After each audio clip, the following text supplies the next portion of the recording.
Hello दोस्तों, इस video में एक शानदार सीरीज़ एक्सप्लेन करने वाला हूं। एपिसोड के स्टार्टिंग में हम एक जगह को देखते हैं। इस जगह का नाम ज़ैंगली है। एक मास्टर को देखते हैं, इसका नाम जोंगयू है। उसने अपनी तलवार पकड़ी होती है। उसके चलने के अंदाज से पता चलता है कि वो फाइट करते हुए बहुत ही थक चुका है, पर वो फिर भी हार नहीं मान रहा है।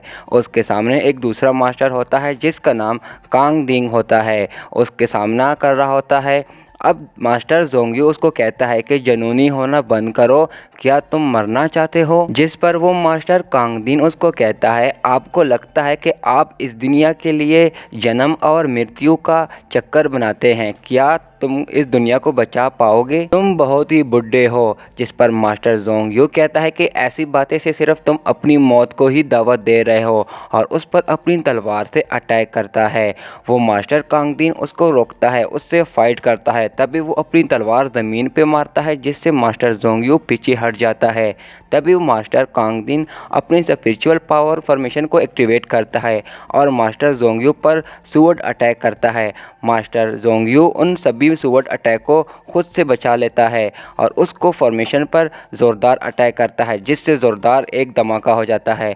तभी मास्टर जोंगयू अपनी fire and ice dragon formation को एक्टिवेट करता है। ये देखकर मास्टर कांगदिन कहता है कि तुम बस यही मैजिक ही यूज़ करना जानते हो, तुम मेरे टक्कर के नहीं हो, और वो अपनी थंडर स्वॉर्ड फॉर्मेशन को एक्टिवेट करता है। तभी उन दोनों की फॉर्मेशन एक दूसरे से टकराने की वजह से मास्टर कांगदिन वहीं पे मर जाता है, पर मास्टर जोंगयू उसको अपनी रेइनकार्नेशन बॉल से उसको रोकता है और वो भी बहुत ज़्यादा ज़ख्मी हो जाता है और ख़ुद से कहता है कि ये मैंने रेइनकार्नेशन को रोक दिया है, पर इस बॉल के अंदर उसका फायर ड्रैगन होता है और ख़ुद से कहता है कि मैं ख़ुद को मरने से नहीं रोक पा सकता हूँ।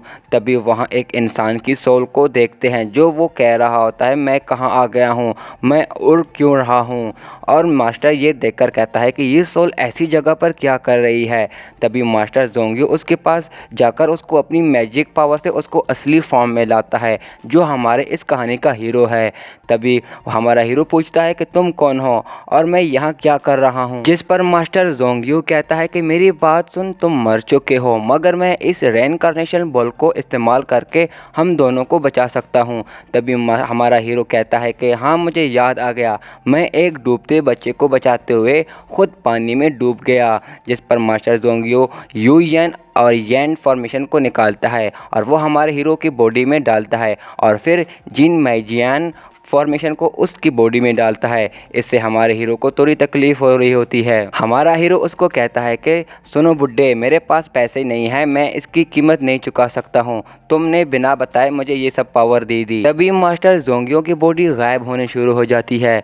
मास्टर जोंगयू कहता है कि मैं तबाह हो गया हूँ, खुद को नहीं बचा सकता हूँ, और अपनी रेइनकार्नेशन बॉल निकाल के कहता है कि मैं ये फायर ड्रैगन मैजिक पावर भी तुमको देता हूँ, और याद रखना इस रेइनकार्नेशन बॉल की पावर तुम किसी मेटल से ही काबू पा सकते हो और इस्तेमाल कर सकते हो। इससे प्रैक्टिस की रफ्तार तेज़ हो जाती है और तुम्हारी ज़िंदगी बच सकती है। अब सीन चेंज होता है, जहां एक घर में शादी का फंक्शन चल रहा होता है और हमारे हीरो की वहां उस घर में आंख खुल जाती है। अब यहां हमारे हीरो का नाम है वो यांग।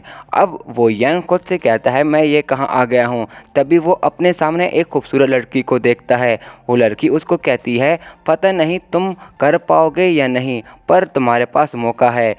तभी एक प्रिंस गुस्से से अपने दो गार्ड्स के साथ वहां आ जाता है। वो प्रिंस कहता है कि अबे कमीने, आज शादी की रात है जो तुमने और मेरी बेटी ने आज का दिन रखा था, पर तुम यहाँ इस लड़की के साथ हो, क्या तुम कोई साजिश कर रहे हो? जिस पर वो लड़की वो यांग को कहती है, तुम मेरे साथ ऐसा कैसे कर सकते हो? किन लोंग मेरी एक प्यारी बहन की तरह है। जिस पर वो यंग कहता है, मैंने तुम्हारा रेप नहीं किया। जिस पर प्रिंस अपने गार्ड्स को कहता है कि इस कमीने को बाहर फेंक दो। वो यंग उनको कहता है, मैंने उसके साथ कुछ भी नहीं किया, मुझे समझाने का मौका तो दे दो। तभी एक गार्ड उसको मौका मारता है। तभी सीन चेंज होता है, जहाँ पे सभी लोग किन खानदान के शादी में उसकी बेटी की गिफ्ट दे रहे होते हैं। तभी वो गार्ड वो यांग को बाहर फेंक देते हैं। सभी लोग उसको देखकर कहते हैं कि वो यांग की शादी उससे होने वाली थी, ये लोग शादी के दिन में दूल्हे के साथ ऐसा कैसे कर सकते हैं। तभी एक लड़का कहता है, मैंने सुना है कि वो यांग और प्रिंस की दूसरी बेटी के बीच में कुछ अफेयर चल रहा है, इसने आज उसके साथ रैप तो नहीं कर दिया। ये सुनकर दूसरा लड़का अपना गिफ्ट उस मास्टर से वापस ले लेता है और तभी वो यांग उनको कहता है कि मेरा यकीन करो, मैंने कुछ भी नहीं किया। तभी अंदर से एक रोशनी आती है जो एक लड़की बाहर आ रही होती है। तब ये देखकर वो यांग कहता है कि देखो मेरी बीवी भी आ रही है, और उनको कहता है मेरे सामने से हट जाओ। और वो जब देखता है वो लड़की कोई और होती है, वो यांग उसको कहता है कि अंकल मेरे करीब मत आना। तभी वो सभी लड़कियां सामने से हट जाती है और उनके पीछे एक निकाब पहने एक लड़की होती है। वो यांग कहता है कि कितनी प्यारी है ये लड़की। तभी वो लड़की अपने सर से वो निकाब हटाती है जो यही किंग मेंग होती है और ये बहुत ही प्यारी होती है।